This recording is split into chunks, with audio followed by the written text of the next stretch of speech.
It's been a while, hasn't it? I've come to Ashdown Forest in Sussex, obviously, it's where I live. And this particular part of Ashdown Forest is kind of 100-acre wood, where it's actually 1 acre wood, where it's actually not really either of those, I don't think anymore, or if it ever was. But this is where Winnie the Pooh's from. That back there is Poohsticks Bridge, or the current Poohsticks Bridge. They rebuild it every few decades.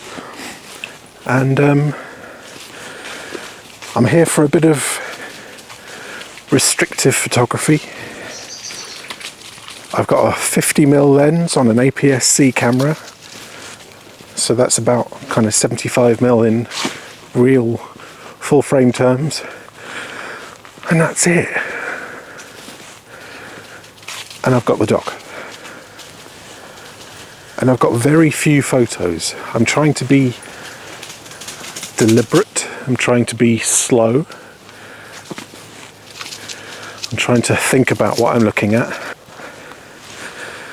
So I don't actually expect to get any shots today. By the way, Pooh's house. But this is not a solution, this is part of a process of thinking rather than just clicking. Come on.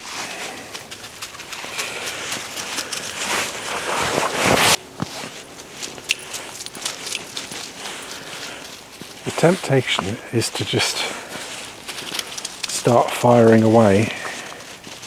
From a distance, I thought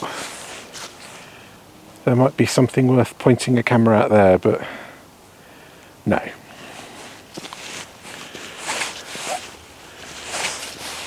seem to remember there was more to look at around here. I mean, it's been a long time since I've been here, but it really is just a path through the woodland. I wouldn't even call this forest. I mean, it's Ashdown Forest, but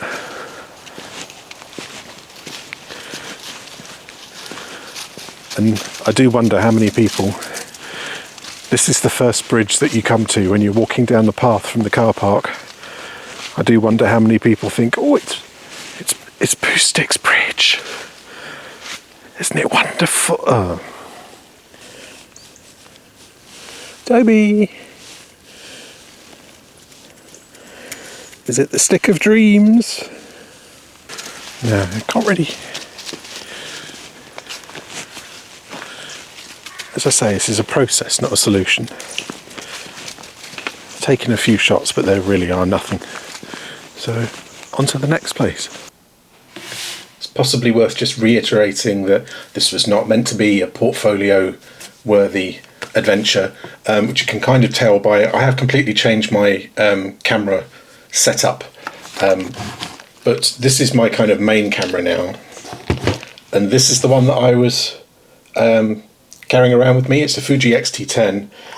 More notably, that 50mm lens that I talked about is this thing, this tiny little Industar Russian lens from, I don't know, the 70s maybe, that I kid you not, when I bought this for £13 on eBay, this was the lens cap. It's a water bottle cap.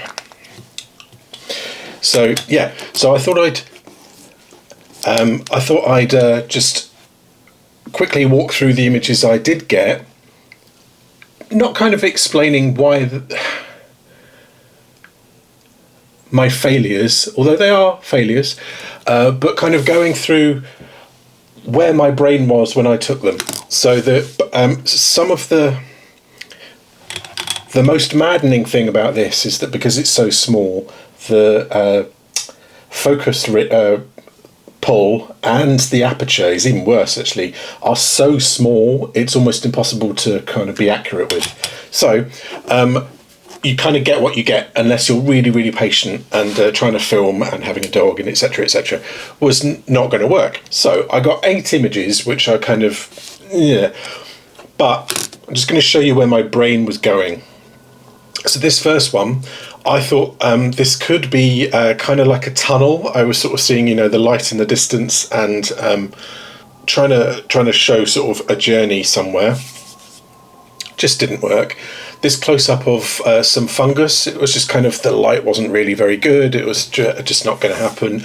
I actually quite like this one of a fence post with some sort of algae type mossy stuff on it.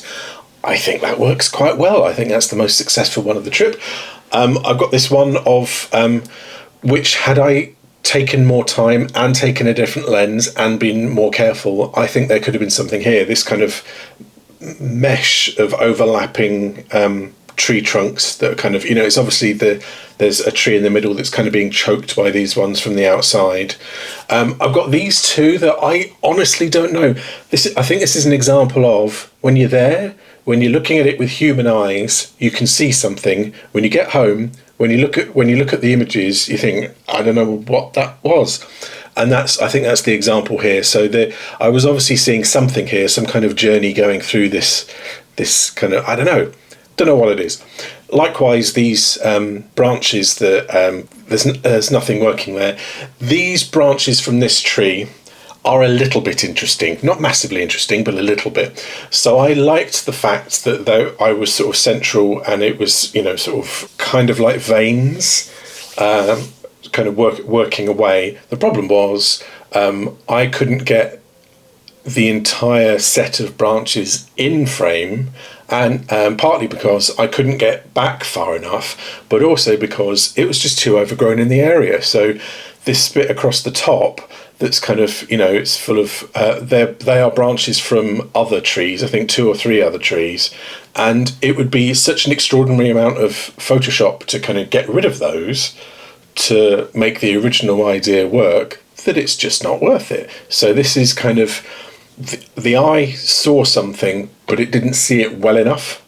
So that's that.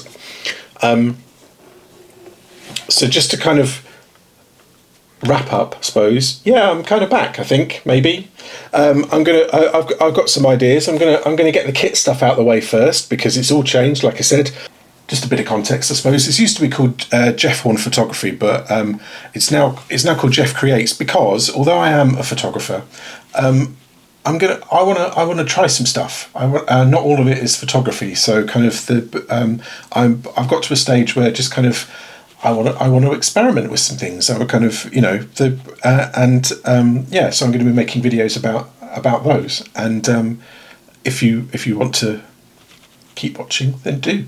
But yeah, I'll kind of see you soon-ish, probably.